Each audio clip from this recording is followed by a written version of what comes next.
নমস্কার বন্ধুরা, recipe number 1 কিচেনে তোমাদের স্বাগত জানাই। আজকে আমি সুজির কেক বানিয়ে দেখাবো কিভাবে পারফেক্ট ও সহজ উপায়ে অল্প কিছু উপকরণে বানিয়ে নিতে পারবে এই সুজির কেক, কোনো ডিম দেওয়ার ঝামেলা ছাড়াই।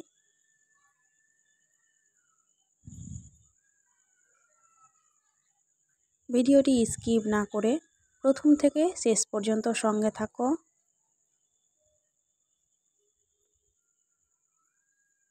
আমি এখানে প্রথমেই নিয়ে নিচ্ছি সুজি।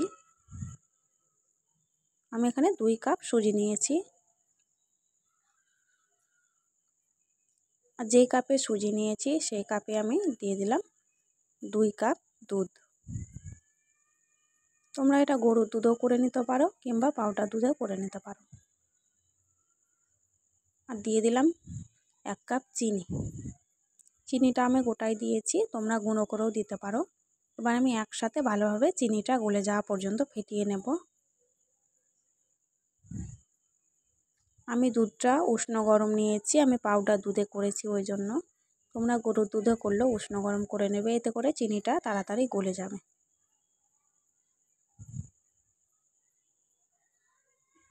এবার আমি 15 মিনিটের জন্য রেস্টে রেখে দিলাম ঢাকা দিয়ে। এদিকে আমি বালুটা ভালোভাবে গরম করে নিচ্ছি। বালুটা আমি ধুয়ে 4 থেকে 5 বার জল পাল্টে ধুয়ে পরিষ্কার করে তারপর আমি কড়াই গরম করতে দিয়েছি। একদম ঝরঝরে হয়ে গেছে বন্ধুরা, জল টেনে নিয়েছে। আমি এখানে সাদা বালি নিয়েছি, তোমরা বালির পরিবর্তে লবণও নিয়ে নিতে পারো। আমি 15 মিনিট পর চলে এসেছি। ভালোভাবে চিনিটা গলে গেছে। এর মধ্যে আমি দিয়ে দিলাম বেকিং সোডা। সোডার মধ্যে কালো জিরে পড়ে গেছিলো, উপরে যেগুলো ভেসে উঠেছে ওগুলো তুলে ফেললাম। কালো জিরে তো এমনি খারাপ না, খাওয়া যাবে, ওই জন্য এটা আমি না চেলেই দিয়ে দিয়েছি। আর রান্না যে সাদা তেল থাকে সেই সাদা তেলটা আমি দিয়ে দিলাম 1 কাপ। এখানে তেলটা একটু বেশি দেওয়ারই চেষ্টা করবে, এতে করে খুব ভালো টেস্ট হয়। আর দিয়ে দিলাম 1 চামচ মতো ভ্যানিলা এসেন্স। কেক বানাবো আর কেকের গন্ধ থাকবে না তা তো হয় না। তোমরা ভ্যানিলা এসেন্স না দিয়েও বানিয়ে নিতে পারো। ঘনত্বটা ঠিক এইরকমটি হবে।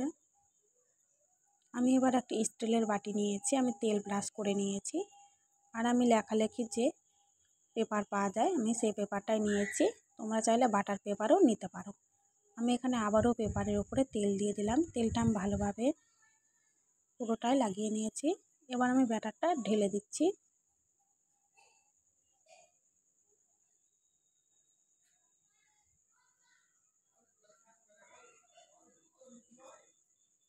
ভালোভাবে পুট করে নিতে হবে, এতে করে যাতে হাওয়া না লেগে যায়।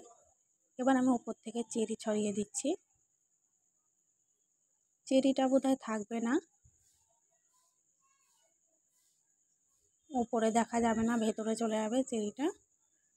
তোমরা এটা কড়াইয়ে বসাবার পরে তোমরা যদি উপরে চেরি রাখতে চাও সেক্ষেত্রে 5 থেকে 10 মিনিট মতো পরে ঢাকা সরিয়ে তারপর চেরিটা উপর থেকে দিয়ে দেবে, এতে করে ওপরেই থাকবে। আমি এটা একেবারে দিয়ে দিলাম। এখানে বালুটা ভালোভাবে গরম হয়ে গেছে। এর মধ্যে আমি দিয়ে দিলাম স্ট্যান্ডের উপরে আমি বসিয়ে দিলাম বাটিটা। বালিটাকে ভালোভাবে গরম করে নেবে হাই হিটে। এবার আমি গ্যাসটা মিডিয়াম ফ্লেমে রেখে, মিডিয়াম থেকেও একটু কম হবে, আমি 1 ঘন্টা মতো রেখেছিলাম, এতে করে কালারটা ভালোভাবে আসার জন্য।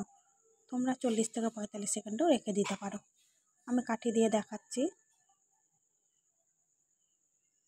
একটুও লেগে যাচ্ছে না বন্ধুরা কাঠিতে, একদম কেকটা রেডি হয়ে গেছে। আমি এবারে কেকটা নামিয়ে ঠান্ডা করে নেব। কালারও এসে গেছে উপরে, আর চেরিগুলো সব ভেতরে চলে গেছে বন্ধুরা, কিছুই দেখা যাচ্ছে না চেরি। কেকটা ভালোভাবে হয়ে গেছে বলে ছেড়ে গেছে সাইডটা। আর আমি তুলে নিয়েছি বন্ধুরা। এবার আমি কেটে দেখাচ্ছি ভেতরটা কতটা পারফেক্ট হয়েছে।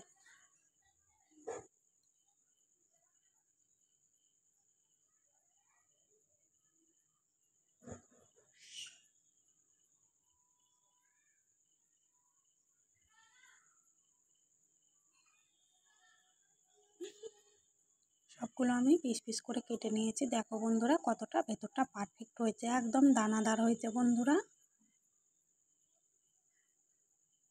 যদি ভালো লাগে অবশ্যই একটি লাইক করে দেবে আর কমেন্ট শেয়ার করতে ভুলবে না।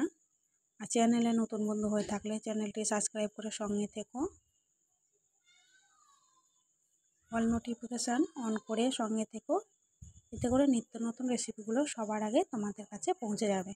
পুরো ভিডিওটি দেখার জন্য সবাইকে অসংখ্য ধন্যবাদ। সবাই খুব খুব ভালো থেকো। কেমন লাগলো আজকের এই রেসিপিটি কমেন্ট করতে ভুলবে না। একদম